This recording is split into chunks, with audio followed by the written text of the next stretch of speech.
Elford Danga répare des chaussures depuis plus de 25 ans.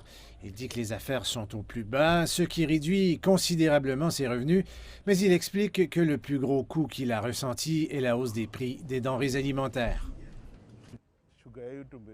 Tout a augmenté. Par exemple, le sucre était à 1,50 $ le kilo il y a quelques semaines, mais maintenant c'est plus de 2 $. Des courses d'une valeur de 20 $ pouvaient me permettre à moi et à ma famille de passer un mois entier, mais maintenant j'ai besoin d'au moins 50 $. La hausse des prix se fait sentir dans tous les domaines.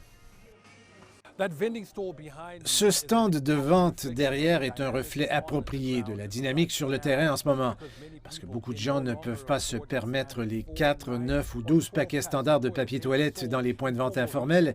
Ils ont recours à l'achat d'unités moins chères auprès des vendeurs.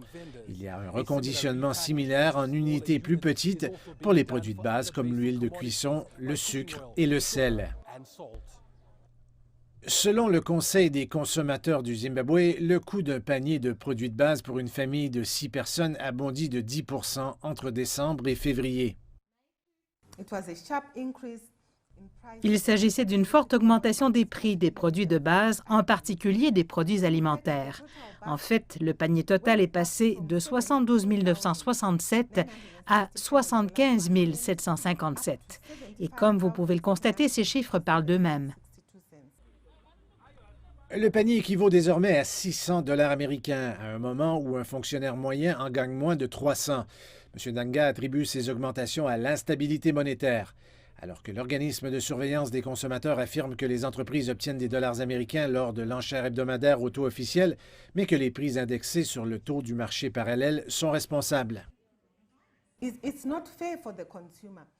Ce n'est pas juste pour les consommateurs, car lorsque le taux d'adjudication a été introduit, il était censé profiter aux consommateurs. Il visait à réduire la pauvreté parmi les consommateurs du Zimbabwe, mais ce que nous voyons, ce sont les entreprises qui en bénéficient. Et ce taux d'enchère ne descend pas jusqu'aux consommateurs. La Banque centrale a récemment pris des mesures pour remédier à l'indiscipline financière en infligeant des amendes et en gelant les comptes bancaires de 5 entreprises pour abus de change.